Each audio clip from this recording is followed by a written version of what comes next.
What up, everybody? How are you?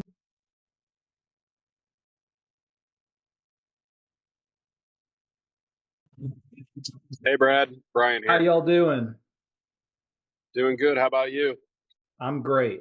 I'm great. We're gonna have a good one today. So excited to kind of dive in. It might be a little more interactive kind of towards the end. So we'll jump into it and make sure we're getting everything we need. But I want to make sure that we can kind of go through the levels that we've talked about and go through a couple examples and then just talk about like the high level steps that are needed to jump out and move to the next level. So with that being said, we will dive in. Steps to a level 3 roofing business. And I put this quote: a goal without a plan is just a wish. A lot of people broadly say, I want to scale my business. I want to get here. I want to do this, but they don't have like a concrete plan or even like a real compass of how to do it. So part of me creating these levels, or if you go through a different kind of variation of this thought process, is the 4 phases of growth. If you've seen any of those trainings, is how can we create frameworks and kind of like clarity on, okay, a roofing business is here. I want to be able to categorize where they are and where they want to go so that we don't have to just like feel like we're making it up as we go along as much. It doesn't mean that a level 1 roofing business is some commonly everyone talks about it being a level 1. It's more, how can we kind of identify the different buckets that we could be in a progressive way to where the next bucket is the next goal. So if you're a one-man show, one of the first big goals should be, I want to stop being one-man show. I want to stop having everything just rely solely on me. So that's why I said a goal without a plan is just a wish. It's not as much that this is the perfect plan. It's more that if we don't have certain things in place, then we're going to be in a situation where we're always trying to self-identify. Well, I do have some of these qualities. I don't have some of these. So I try to make these levels in as much of a like crystal clear way as possible. So we'll dive in and go through some examples. There we go. So recap of the levels. Level 1 is owner dependent business. So when I say owner dependent, I mean it is everything starts and stops with the owner. Does that mean that this business doesn't have a team? Not at all. In fact, level 1 businesses commonly have a team. The issues are more a lack of effective delegation. So everything really relies on them. And honestly, the team is more work for the owner than it would be just to do it themselves in a lot of the cases. So I don't know if any of you guys have ever been in a situation where you go, it would have just been easier to do this myself. I would say most of us have, and this is a very common feeling for a level 1 roofing business owner who does happen to have a team. And they may have a small team, or they may have a big team, but they have their hands in everything and they don't really know how to let go. A level 2 roofing business is one with a growing team. And I know this one's probably the most like broad, mainly because a level 2 roofing business still has things that are owner dependent. But the business isn't like, the revenue of the business isn't fully dependent on the owner answering his phone on time or the owner showing up to a single meeting. And that's, I think, something, Maggie, that's, I think, something that we want to be on top of and make sure that we're really staying organized with, is how are we in a, like, as we're growing and progressing from level 1 to level 2, it's going to be very important that we are putting things in place to where we are legitimately delegating our way out of certain activities. Now, what happens often, and I've fallen into this trap, is you have a business where things are set up to where people take things off your plate, but you still are at the tip of the spear and they just take little pieces of a project off your plate, but they don't actually get every, like, they don't actually,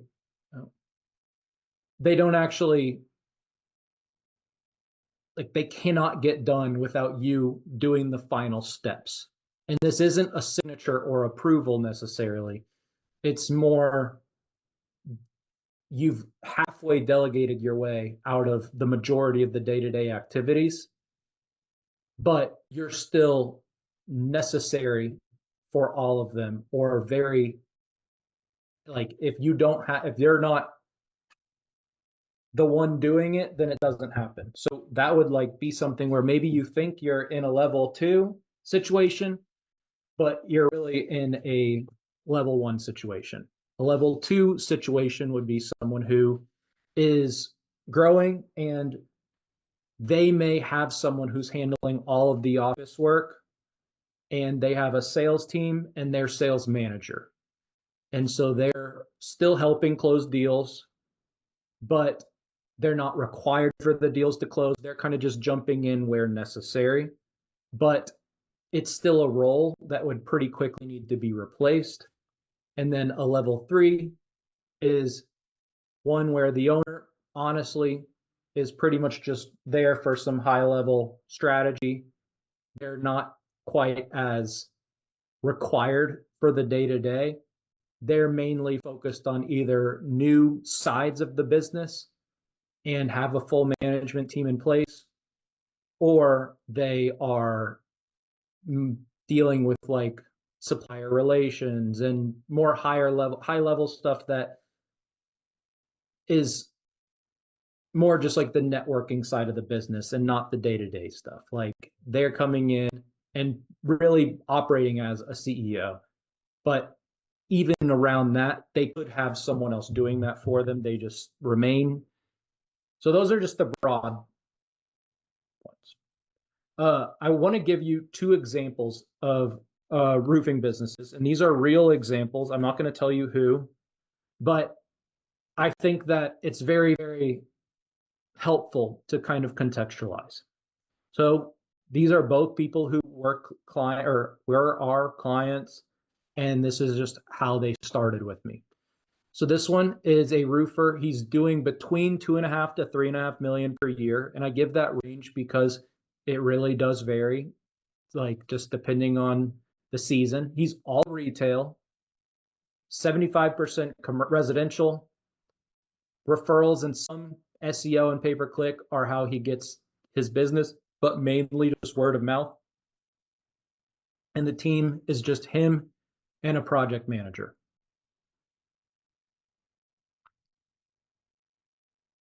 What someone either call out or drop in the chat how many roofs, residential roofs, 2.5 to 3.5 million would be in your market roughly.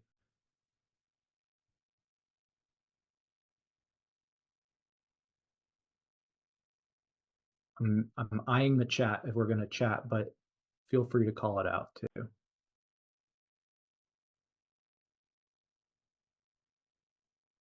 I'll say, okay, we got one. 190. There we go. Thank you, John. Yeah, exactly. Like it's 150 to 250 roofs pretty much. And so 190 is like kind of right in the middle. That's a one person running around doing that. But not just closing those deals, sometimes having multiple meetings with the deals, some going and running the inspections, driving all over town. So start thinking about what that actually means his day-to-day really looks like. How present is he when he is working, when he's interacting with his family? What's his phone look like? By the way, he answers the phone. Like think about what he's built. And while we look at top line and that seems great, we don't often look at this, and we really don't often look at what's their actual life look like on a day-to-day basis. Because this is no life. I don't think so. Roofer 2, similar revenue range.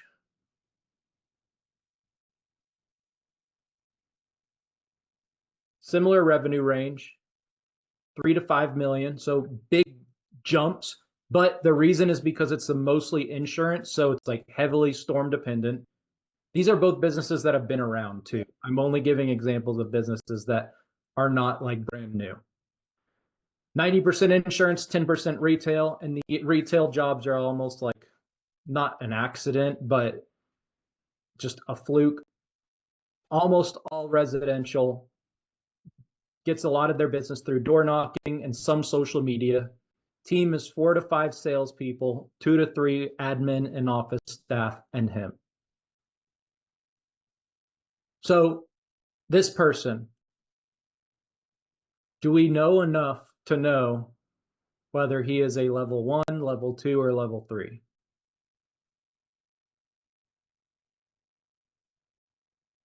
Rob, if you're talking, you're muted.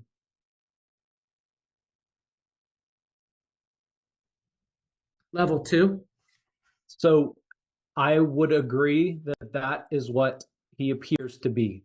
But this is the trick. This is, I pulled one on y'all.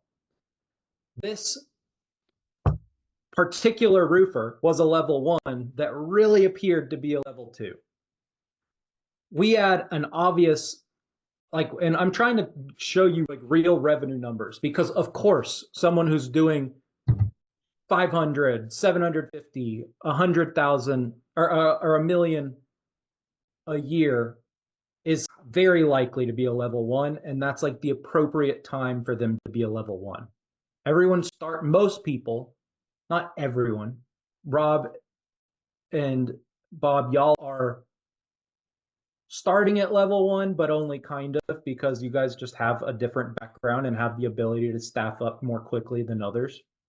But in general, most people start at level 1, and it's perfectly okay to be at level 1 for a while. I'm trying to show you 2 examples of people who are level 1 where it's not okay. And I also, this one's obvious. Obvious, right?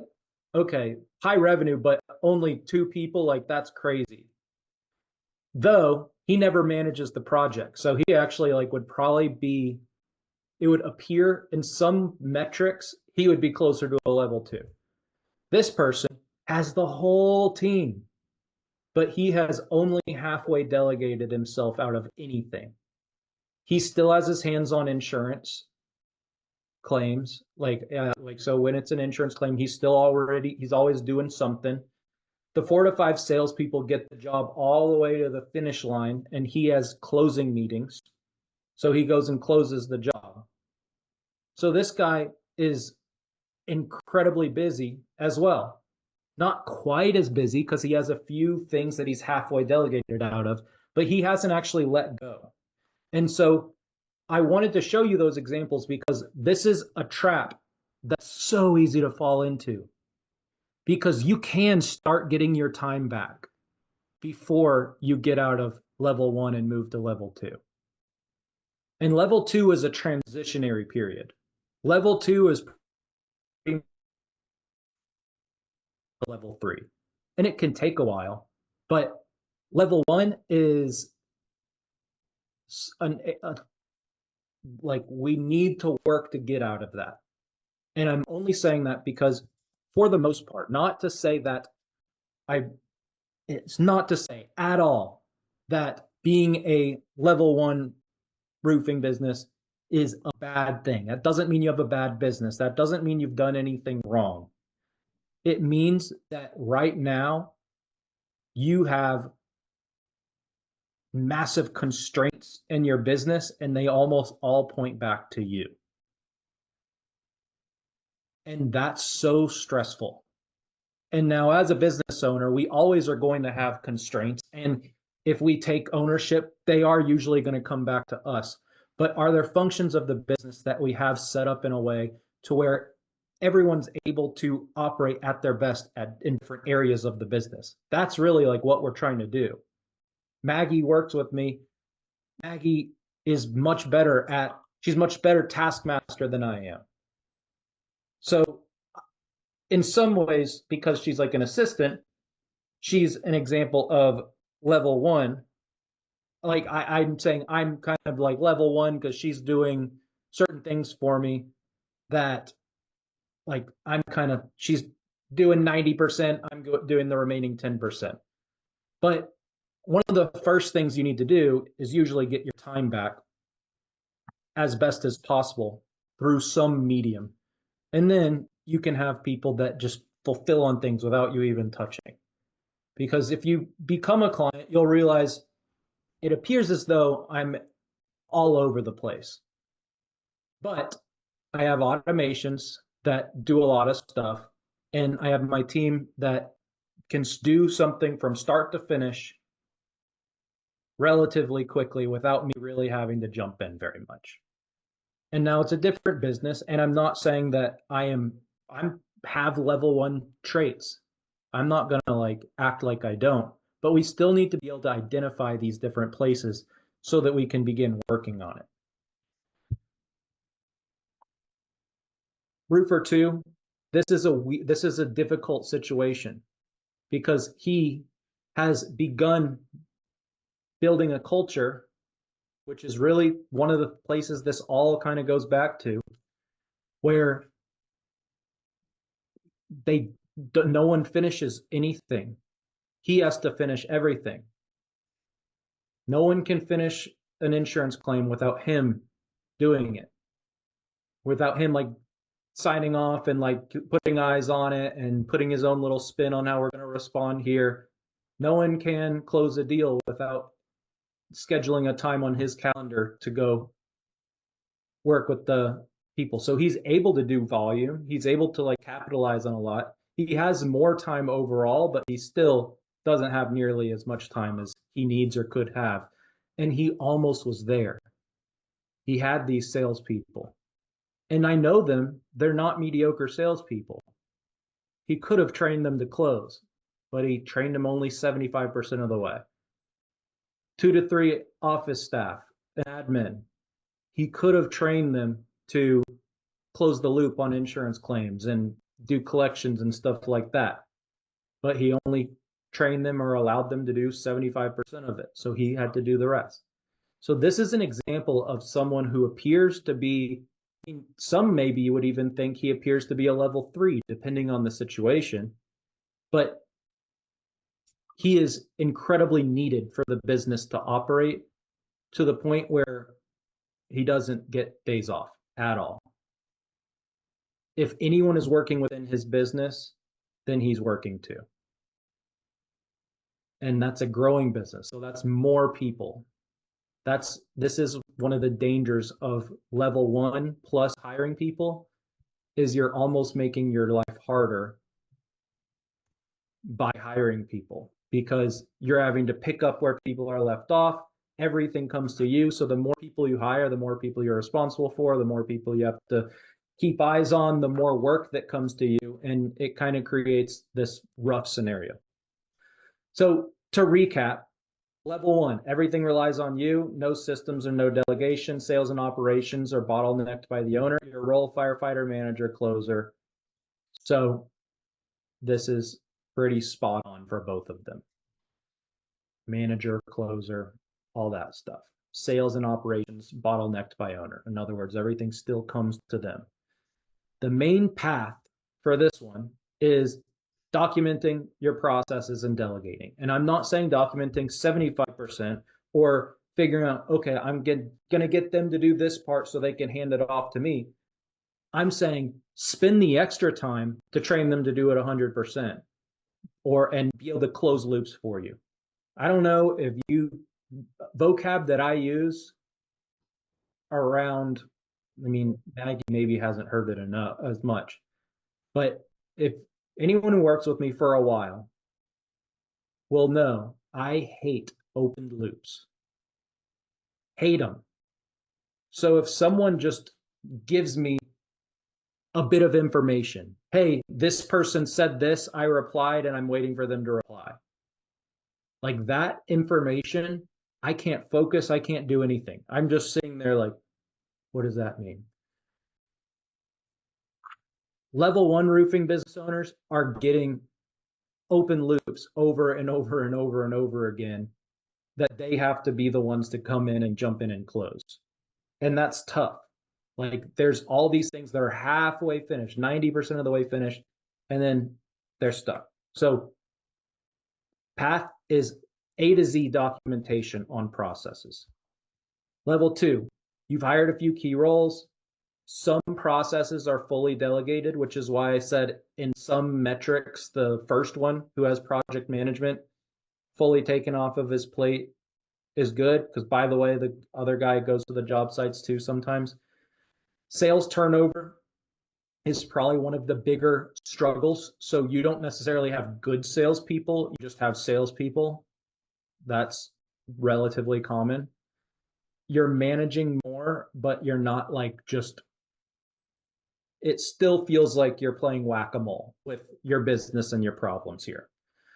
You do have people that are able to keep things operating and you're growing to the point where things are running relatively smoothly most of the time. You could manage a lot of the business from your phone, but at the end of the day, things hit like roadblocks and then they just stop until you come in. So level two is really you don't have a management team. You have employees, you have people that are able to do something and from start to finish, but you're still their direct report. So you don't have any hierarchy quite yet.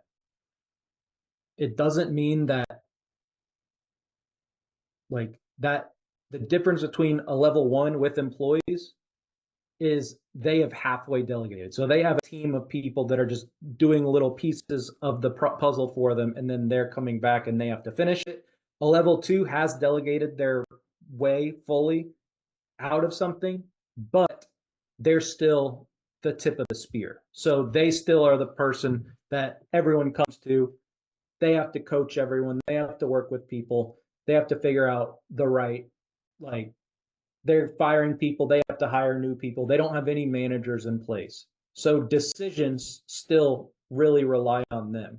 So things can be documented, processes can be created, but critical thinking still is all on them. Critical thinking, I don't know if y'all know this. Thinking burns calories. Did we know that? Like using our brain literally burns calories. That's why you get tired after, like, that's why I will probably be a little bit more tired and sleep a little better tonight because I put some slides together and I'm presenting for a group of people than if I just was doing mostly nothing all day. Though my mind is the kind of mind where I'm thinking extra hard when I'm doing nothing. But either way, the point that I'm making is the hardest part about like operating is the critical thinking. And at level two, none of that is delegated. And the reason none of that is delegated is because we don't have a set of standards that we make decisions by. We don't have a culture that we make that kind of drives the decision making. Instead, you make the decisions. And the team is excited and hopefully they're good and they like where things are going.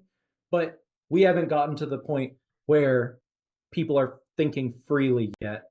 And we also haven't gotten to the point where we have, and like, I'm going to rewind. I said we haven't gotten to the point where people are thinking freely yet. What I mean by that is not that the whole company needs to be thinking freely.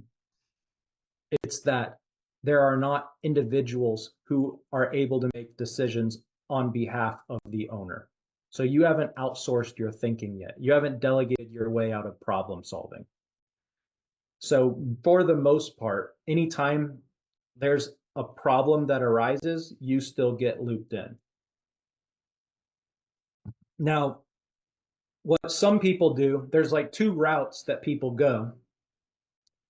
Some people go the route of, okay, well, I'm going to create frameworks on how to problem solve each scenario and decision. And by the way, that's not a bad idea.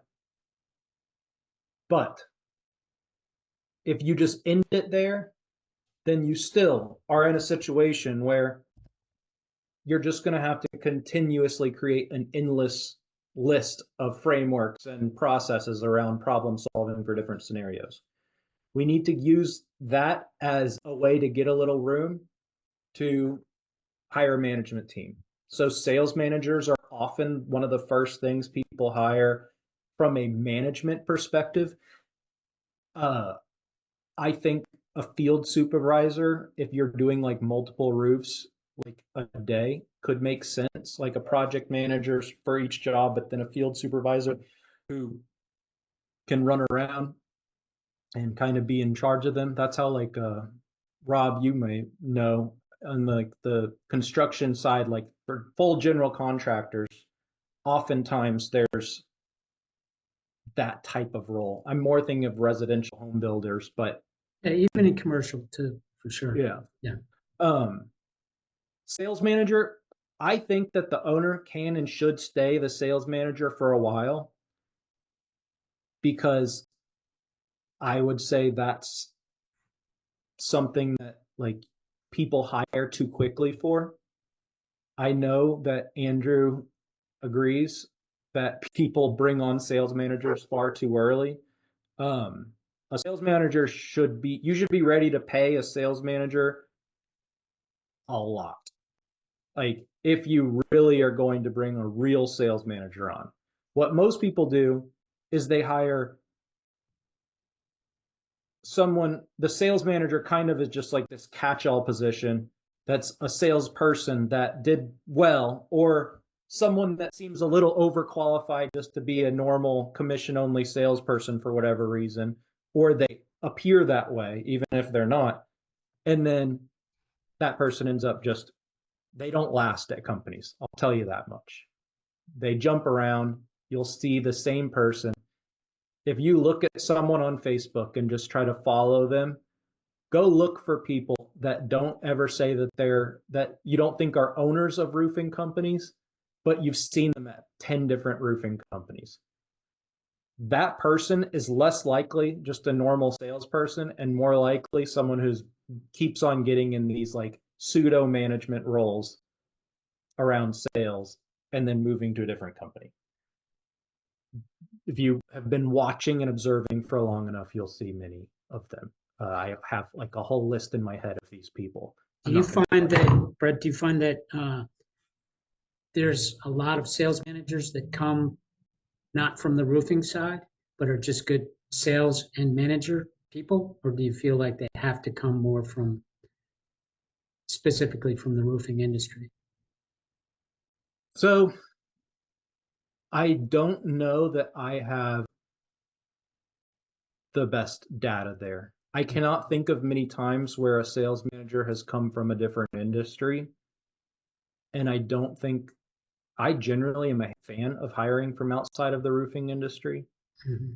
So like I think salespeople that are used to like that have sold in different positions coming into the roofing industry is great. I think the roofing industry has breeded a lot of difficult to manage salespeople that are mediocre, and that somehow like a few jobs a month is like a standard that has become okay. And I don't know how anyone's surviving on that, frankly. Mm-hmm. And I think that in general, as you're looking at building a management team, the roofing part's not that hard. And now, please, if you're like a thoroughbred roofer, I love it. Don't take offense to it. It took me years to learn as much as I know about like material from when I was a supplier. Like I didn't just come out of the box knowing about all these pieces and about how this flashing and this and how this was installed here and when you want to install this. Like, there's a lot to know. With that said, it's an easier, like, going back to the critical thinking. Managing salespeople takes someone who's very good at critical thinking. It's harder to teach that. It's not impossible, but it's just harder to teach that. We lost one. He's mad. He's like, oh, no. But someone that, like, knowing and understanding roofing knowledge is rare. I think people skip that as a step, and they shouldn't. They need to be like true experts, Yeah. but it's not as hard to learn and teach. I think that it's hard to teach someone how to be a good, effective sales manager and sales leader. Like, that's not an easy role, because salespeople are already hard to manage, among the hardest people to manage. So finding someone to manage some of the hardest people to manage, like, I would find anyone, like anyone that can do that effectively from whatever industry is fine. And if they're doing a good job, I mean, the amount of revenue is crazy. Like, even if we had, I would still say 5 roofs a month is like kind of not the most. I would say salespeople should be able to sell more than 5 roofs a month each. And I don't mean that offensively to people who are at 5 roofs a month or below. There's a lot of difficult things, probably time being one of the hardest. But if you're just a salesperson and your job is selling, you should be able to sell more than 5 a month. But even if you just had someone selling 5 a month, like, if you had 4 people doing that, 20 roofs a month, like, that's a pretty big business. Like, it's not huge, but like, that's big, and you could absolutely peel off a $250,000 salary or like pay for a sales manager if you needed to at that level. Now, that person would be overpaid, but the point is, if you just knew, hey, this person is going to consistently produce sales reps that are set jobs a month, and you knew this person was capable of sourcing and managing and training those people, and you had the other processes to back it up, that person is so valuable. like that person is like kind of a pay them whatever they want type of position. The only thing is, people who go in the sales manager role usually don't have any like clout. They don't have anything to actually point towards.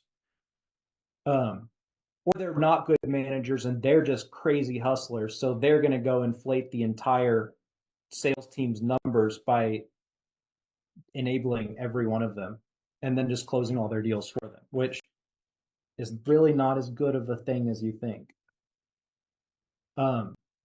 Level 2. Level 3, we know. Clear systems, run the business. You're not really running it. It's systems, processes. We have processes around critical thinking. But the main thing that answers the question of what should I do when is culture and just the general leadership and management team, not as much a process. And while the processes can enable that, they're not like the main thing. Consistent marketing and sales without the owner involvement. So this means that the owner, maybe they can be like sort of the face, but not the face in regards to homeowners expect to work with them. I would say like the face in regards to like maybe they could be in the TV commercial. You don't buy an iPhone thinking that like you're going to be able to talk to anyone in the C-suite of iPhone. I was about to say,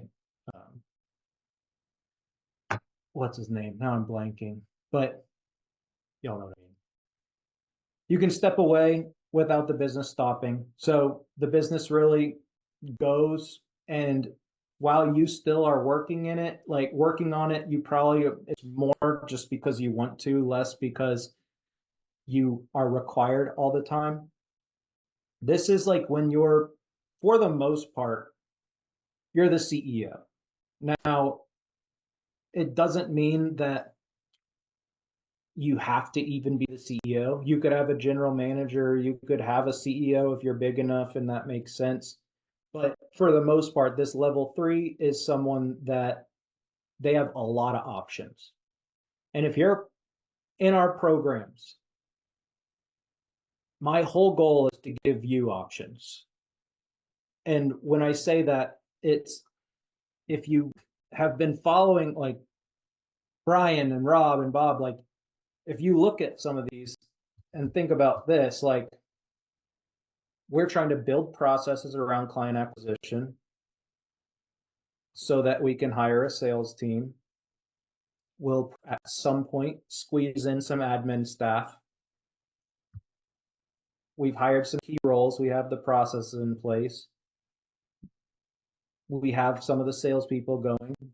We want to help empower them so that each of them is building a pipeline of that's multiplying and that they're getting more business, which will create less salesperson turnover. And we can begin really working on like developing these people. And then when we're really on the path to level 3, we need to double down on the sales marketing stuff by pouring fuel in the fire from outside sources and hiring management team. And all of this, we want the culture to be the main driver. And what's the culture?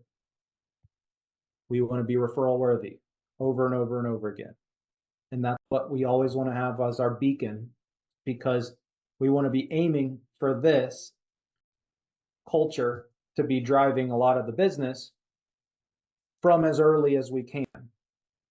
And you can't just create culture just by waving a wand. You have to kind of embody it. So the whole way from level 1 to level 3, we want to be embodying this. Our main goal is to be referral worthy. Our main goal is to be referral worthy. When we're recruiting our first salespeople, hey, we have a whole, like, we really, really care about our neighbors. And like, we're lucky enough that the processes that we have in place do result in like getting people to flag us over, and we have a really good referral network, and we'll walk you through exactly how that works and how that we've been able to develop that because it was intentional. But the main thing is we want to make sure that we're more hiring customer service and customer oriented reps rather than just some salesperson. If you are a hardcore closer, I'm not really interested in you working for me.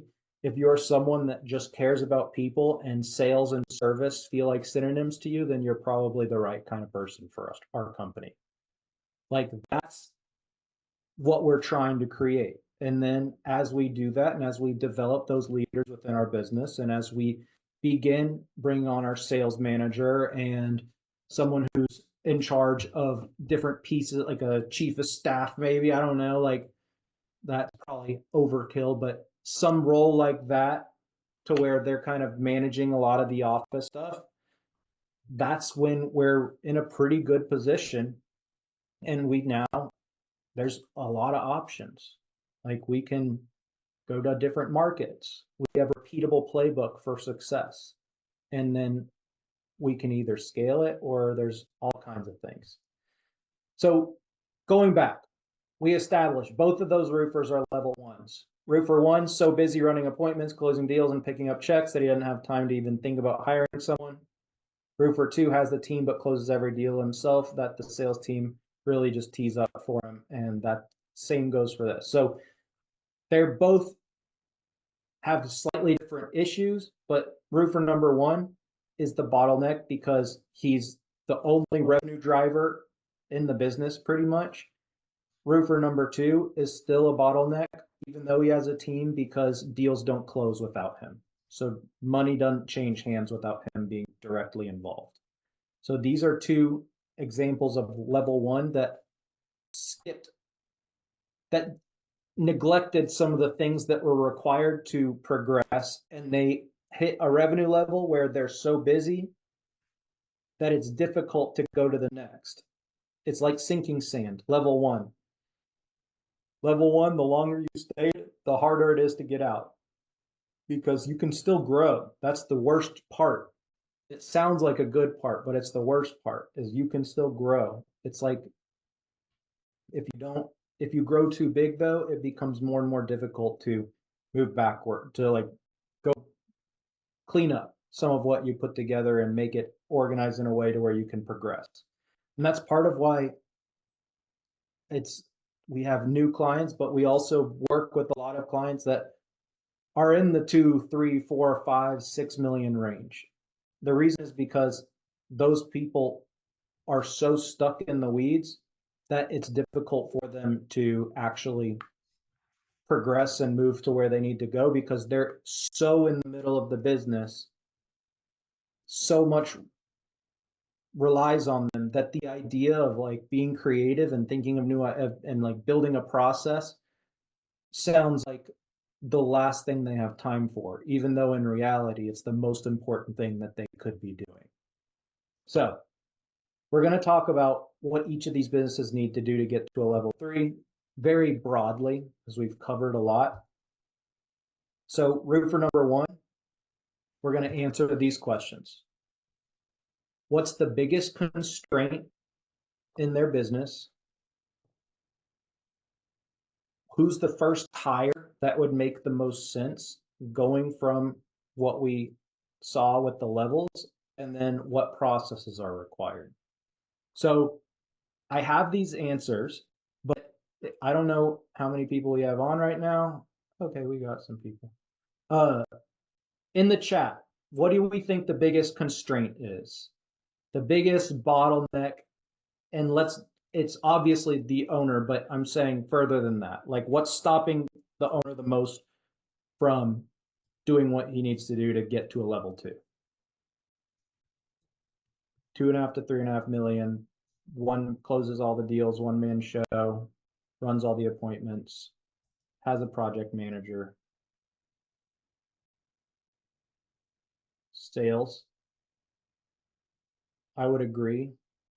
I think it's slightly more nuanced than that. I would say time is the absolute biggest bottleneck here. Consistent leads is probably part of it, but this first one didn't really have as much. Time is the biggest one. Sales is obviously, like, all these, like, all of y'all are right around those are constraints. The biggest constraint is when does he have the time to sit down and do that? He's running around trying to get he's running to the appointments, he's still stopping by the builds a little bit. He's doing all the paperwork, he's putting the estimates together, he's doing the proposals, he's answering the calls.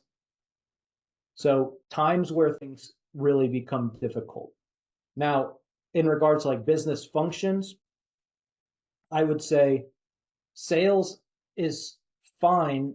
He needs sales people, but it's not that he has a sales problem. In fact, from a EBITDA perspective, like, that's a healthy business, not a very sellable business because it's all owner driven, but that guy probably has a better net than anyone, like the 99% of the roofers there are. But the thing is, that person doesn't have any time. So at what cost? And he's at a position where he's spinning so many plates that if he tries to pause to create a process, for instance, plates are going to fall and it's going to hurt. So the question becomes, am I willing? Do I have a stockpile? Like, what am I willing to sacrifice to fix this? And that's why I said it's like sinking sand. You get big and then you're still at level 1, you're in trouble. That's tough because you're so busy. Now, the nice thing is there's people like us who have kind of playbooks and will kind of take some of this off your plate. And I'm not just saying us, this isn't like a plug for me. This is you need to hire probably another company to help you with some of this if you're here. Because there's so little chance that you're going to like time. The big thing here is there's a lot of people. There's people local to you. There's fractional COOs and operators and integrators if we want to do that. Like there's all kinds of people that can help with this, but at the end of the day, this person's so busy that they can't see clearly. They usually don't really know what's going on. So sales, they have enough sales. They probably feel like sales is the big problem. In fact, I'm saying they like I don't know. This person felt like I don't have enough sales to feed 2 people. And you know how I know? Because we did an exercise on constraints. And I told him, okay, listen, I was saying it like sarcastically, but I was like, okay, fine. Send me an email before we meet next and just give me all the reasons that you can't hire a team. And he didn't really mention time. What he mentioned was, I don't have enough leads to feed 2 people. I don't have, and like, I don't have, like, I need to get my CRM set up. I need to get my marketing more dialed in. And all that was like somewhat legit. I think like I could have poked holes in some of them, but then when we met, I was like, okay, cool. All that's fair. Why don't you have those things fixed though? Because are those like hard things individually to fix? Like the CRM, you just have to do a few things. You don't have enough leads. You have plenty of money. Why don't you like bump up the budget? The marketing's not dialed in. Okay. So if the marketing's not dialed in, then uh like do you know why? Like have you done? The answer was, oh well, I've not been meeting with this person because I've been doing this. I've missed the last few meetings here. We're doing that like all because he just didn't have time because he's running around for too many things. So it usually boils down to something like that. Time, money, time, money, time, money. Those are generally the big constraints. Sometimes both. That's a tough place to be. First hire, I would say a sales rep. And I would say the main reason is because he doesn't have the office stuff down and he can't afford to get out of the field yet. So the first rep he should hire is someone, a sales rep, to just follow him around while he's working.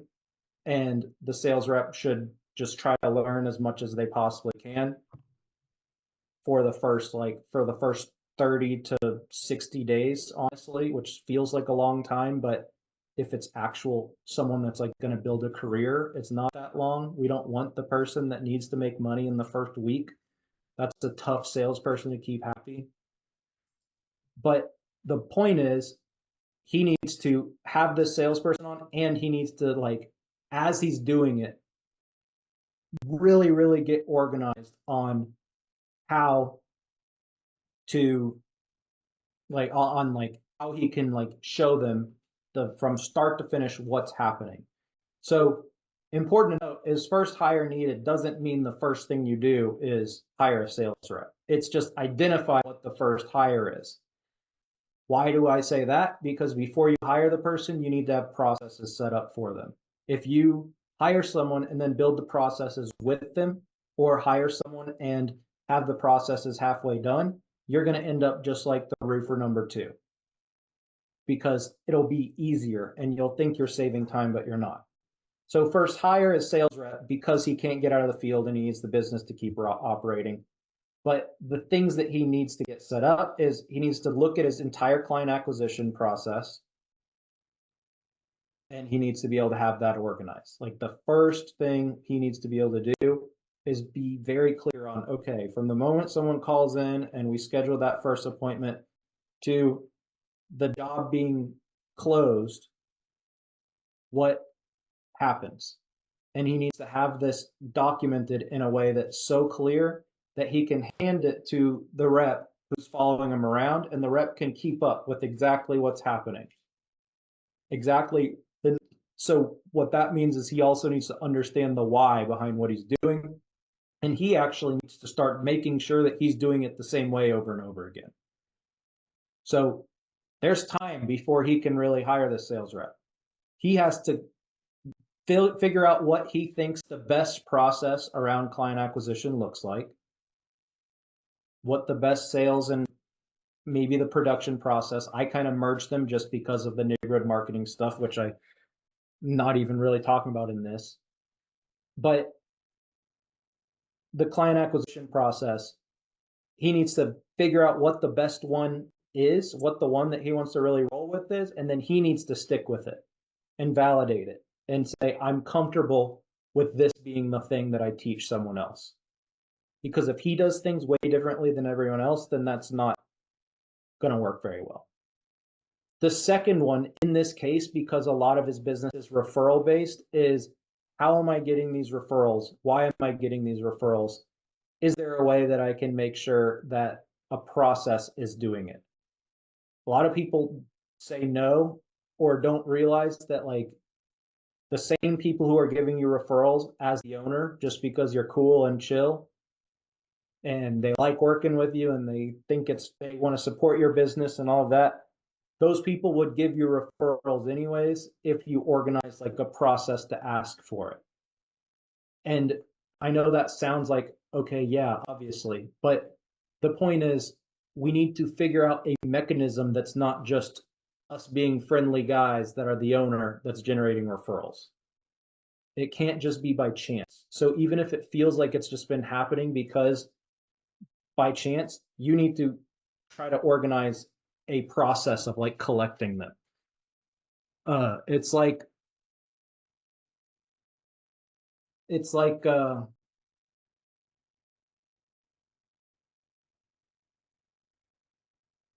yeah, I don't know. I was gonna try to think of a good analogy. I didn't have one. The point that I'm making though is even if it feels like something that's just naturally happening, we need to make sure that it's happening because of a set of circumstances.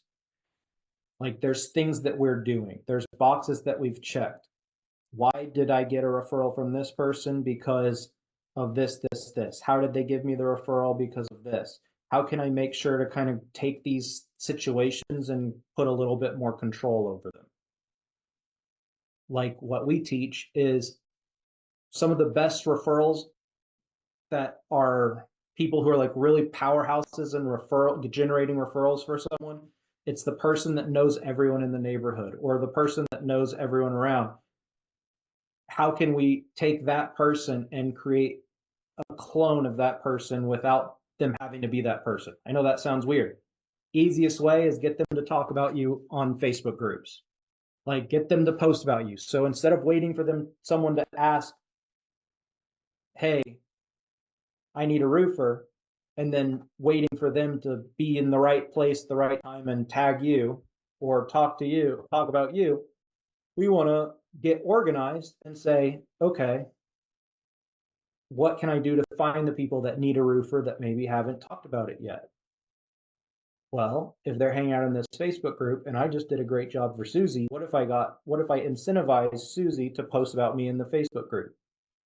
And a lot of the time I talk about compensating people for referrals because it's just usually like an easier way to get it done. Most people will give you a referral if you just ask for it in a good way, or if you ask them to do a favor. It's just, we're trying to make them an offer that they can't refuse. Hey, all you have to do is post about us on Facebook and you're going to get credit for everything that comes through. Then, as I said earlier, roofing/product knowledge. He needs to hire a salesperson and he needs them to know roofing well. If they don't know roofing well, then they're going to have trouble selling in the way he as the owner probably sold. Because one-man shows typically know a lot about product. Not always, but oftentimes. So if he's trying to figure out how can I take what I was doing and have someone else doing it, he'll be the most comfortable if the person understands roofing. So we need to find something that, like, manufacturers usually have courses and different programs and trainings on their material. Like, we need to put them through that. And then we also, as the we're the sales manager and the owner right now. As we're walking this person around and training them, we need to train them on the client acquisition process to where they can follow what you're doing and check things off. Okay, he just did this part, this part, this part, this part, this part, and I just had reference of what he's doing. The referral process. Okay, he just did this step 1, step 2, step 3, and boom, he got the referral, or they did the referral generating activity. Okay, cool. Roofing product knowledge. This one's more difficult, but it needs to be a hybrid of, hey, study this, watch this course from GAF, whatever, and then I'm going to show you everything as we're walking around. We're going to go to every build, and or you're going to go with my project manager to every build, and he's going to walk you through exactly like what every piece of the project is and why we're doing it that way and why what we do is better and different than what others do. Like, that's a necessary thing. You have to be able to give them confidence in that. So those are the main processes needed. The path: hire sales team, I'd say 2 to 3, hire an admin pretty much right after that, build repeatable sales and marketing systems, go from boss to coach. So when we say go to coach, go from boss to coach, like, we need to get to the point where and probably I should have probably said 3 would be hire a sales manager or something like that. But even so, the main steps, and then we can move to level 3 and hire the management team. These are kind of like the interim steps. Are we need to have the processes and the systems driving the activity. Are you kidding? I got a dog. We need to have you need to go from like micromanager to have the ability for them to come to you, ask questions, and you don't just spout answers. You try to teach lessons and try to get them to understand things so that they can go from just looking to you to critically thinking on their own. Big difference between boss and coach. A boss you go to and they give you a set of instructions and you follow them. A coach is trying to prepare you to think on your own on the field. We need to go from boss to coach, but we do have to kind of be a hybrid for a little bit, because in order to get these processes created and in order to implement these things well, we do have to hold them accountable to these processes. And then eventually we hire a management team.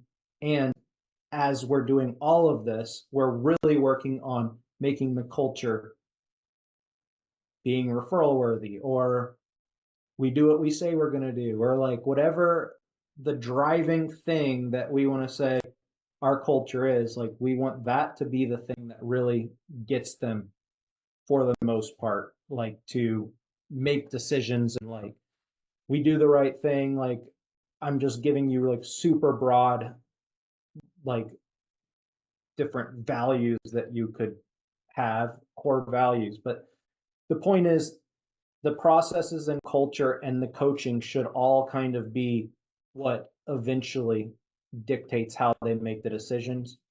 Not quite as much, hey, I need to go to Rob to get a yes or no or a maybe here, because otherwise everything's going to stop. More, hey, Rob, I'm thinking this is what I'm going to do because of this, this, and this one time that we did this. I just want to check with you. Is this the right way that you would want me to do it? And Rob says, well, and probably asks a question in return rather than just like, yes. And like tries to kind of ingrain and further ingrain the right mindset that he wants people to have. So I know we're at the end, but roofer 2, really quickly. Roofer 2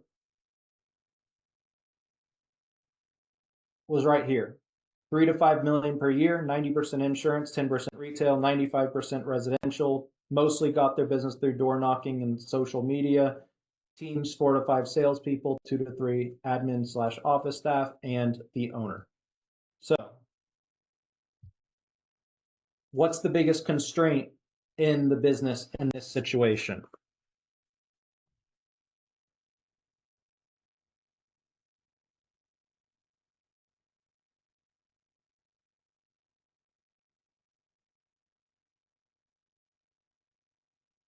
I don't know where my chat went, so if y'all are saying something, I'm sorry. So I just have to answer because it's not showing up. Oh, here we go.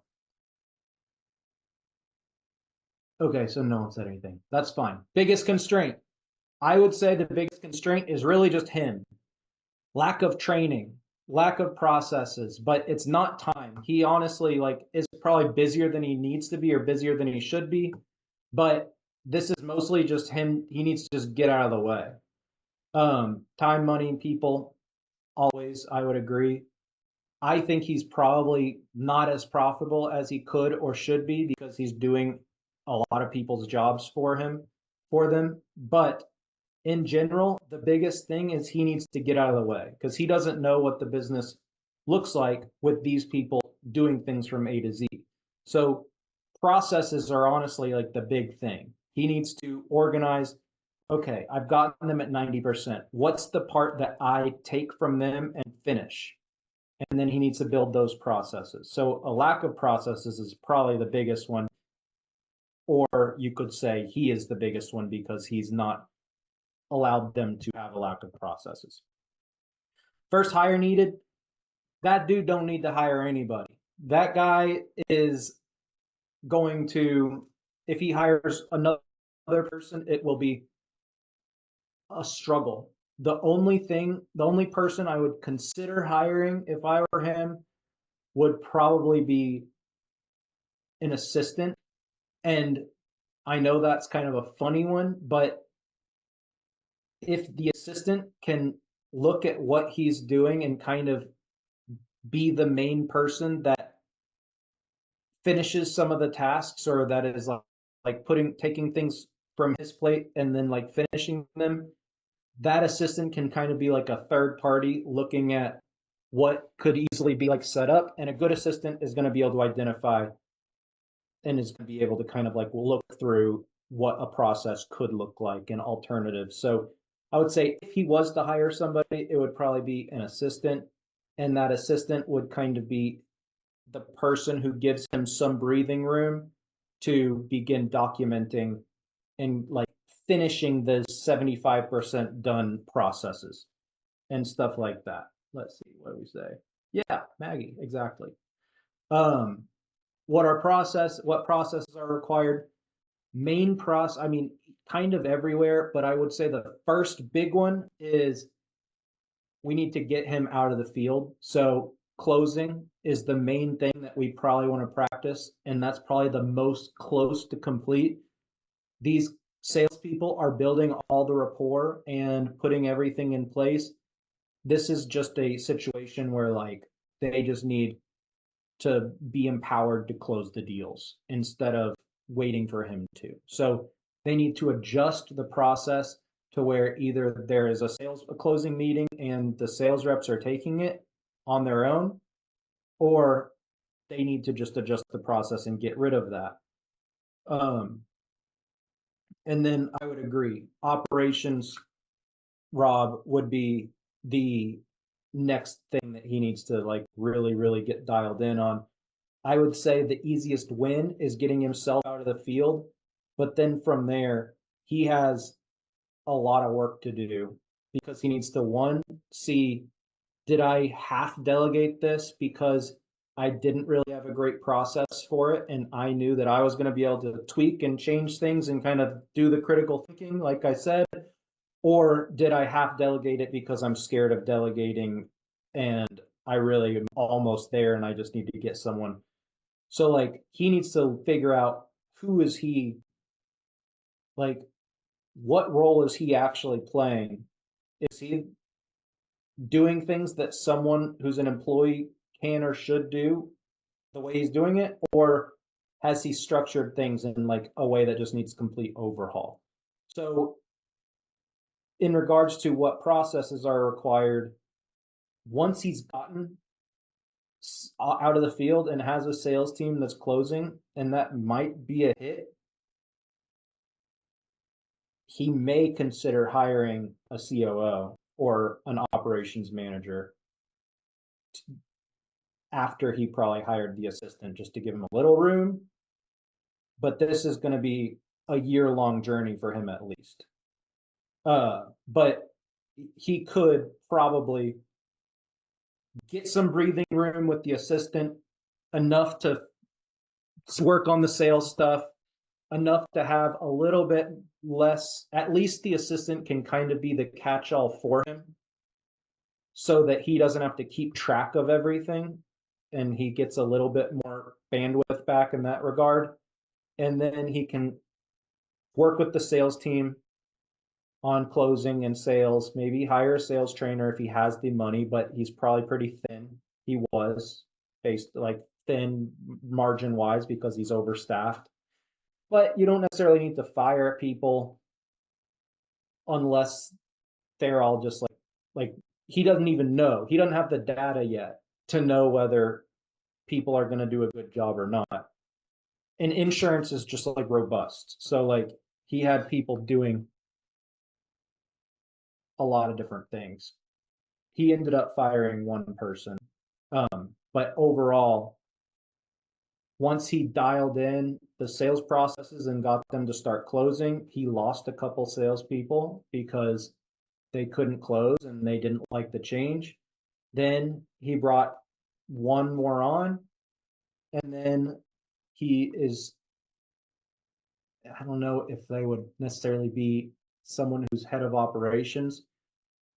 He did a route that I don't necessarily disagree with or agree with, but he hasn't hired a COO, but he did hire an inside salesperson, which is doing kind of COO activities and kind of not sales manager activities, but like, I don't know, the inside sales position is interesting. They basically let the salespeople just go out, run around and sell, and like this inside salesperson is going to be be inputting things in the CRM and keeping things. So like they're actually keeping sales ops and rev ops moving in a pretty clear way, but it's just not necessarily like the title, and it still leaves holes in the production side of operations. But for him, the production side of operations honestly like wasn't a big deal. So most of his issues were around sales. So that would be it. Processes outside of that, the next one he needs to do is make up for lost time, frankly, because he is micromanaged. Even if like that's not what he thinks he's been doing, that's what he's been doing. And he's definitely has like some goodwill that he needs to create with his team, because they're not used to him just letting them be, and they've probably gotten used to him coming in and saving the day. But they have to decide, they have to be worked on at this point, and that's going to lose some people. That's going to be a shift in the culture.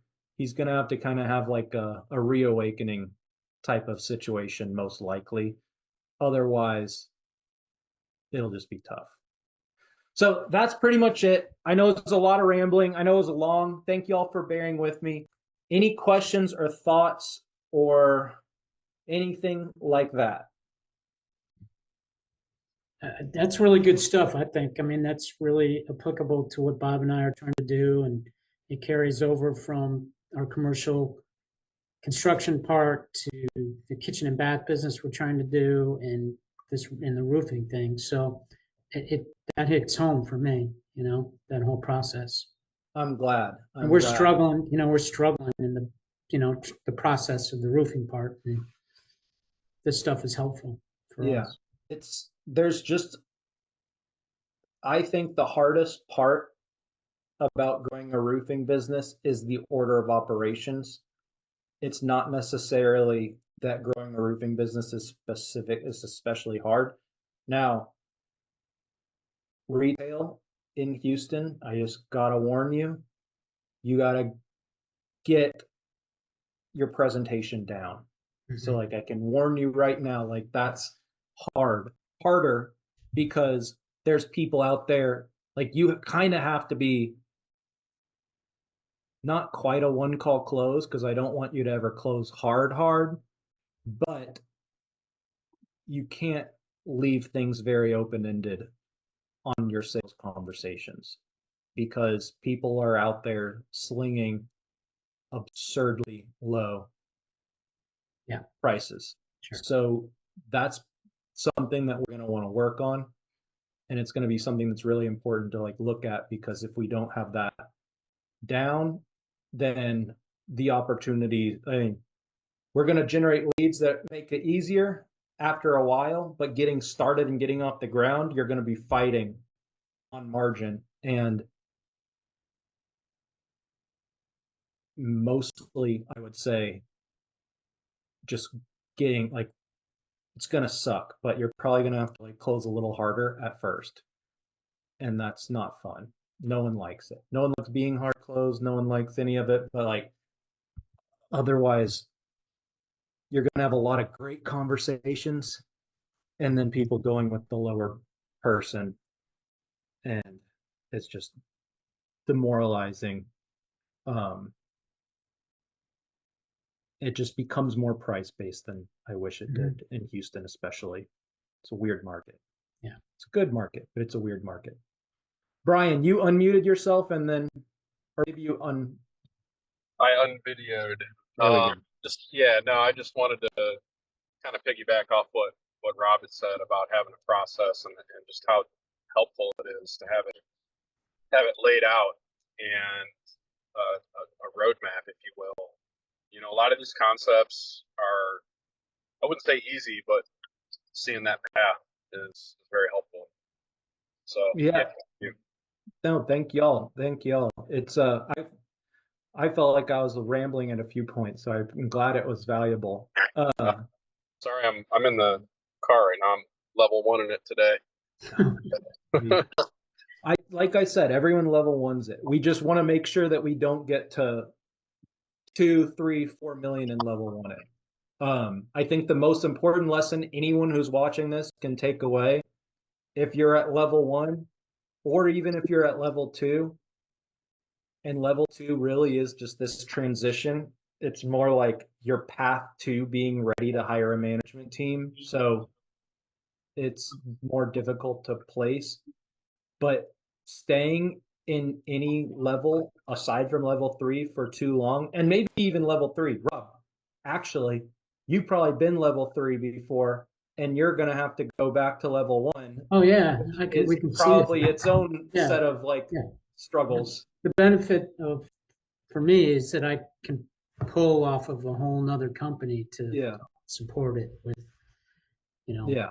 and stuff. So But in general, like they all are sinking sand, and level one's the hardest to get out of. It's and like I hate to say I don't want to on these trainings, but this is the kind thing to say. I don't think this is necessarily like the nice and fluffy thing to say. There are so many roofing business owners who have been doing this for years, sure. who have one person, maybe they have a couple crews that they work with, maybe they have a few revolving door salespeople, and they're at $1 to $2 million, and they are jaded, and they have really come to hate their business. And that is tough because they're in a situation where they have to unlearn and undo a lot of things in order to, or humble themselves a lot and admit, hey, just because I have all this experience doesn't mean that I have done everything right. And that's hard. Like, that's really hard. And that's part of why, like, the first training I did on the levels, like a month ago, I just was like going heavy on like mindset. The only way, like, you got to read books that make you think bigger. You got to read the Bible, like, whatever it is for you, you have to find a way to destroy your ego That's true. if you want to go from level one to level two, especially if you've been stuck at level one. Now, it's smooth sailing if you start at level 1 like everyone does and you just do everything systematically and right. Like I say smooth, like there's challenges, but that's easier. But it can be a fight and it's hard. And I empathize with that a lot. But I think that it's also a scary thing to confront in general because, I mean, there's a lot of looking in the mirror that needs to be done that it wouldn't sound good. Coming from someone else, it wouldn't be it wouldn't be welcomed feedback usually. So I get kind of nervous and a little quieter saying some things every once in a while because it's like I don't want to offend anyone, but also I see you stuck in the sinking sand and I'd hate that for you. And I just wish you could see the light because it is brighter. But you make slow decisions when you're in sinking sand, which is not the right move when you're in sinking sand necessarily. But all right, guys, thanks for bearing with me. We're 18 minutes past the hour, but you guys rock. Bianca, great to see you. I think you just joined Skool, like right around when I think I got a notification that you had just joined it and then hopped right on the call. So thank you for being here. Thank you for engaging. And if you ever need anything, just message us in Skool, message me on Facebook, anywhere. We're here to help, truly. So thank you guys. Josh, thank you for chiming in a few times. Brian, Rob, appreciate you guys. We'll see you soon. Thanks, Brett. Appreciate it.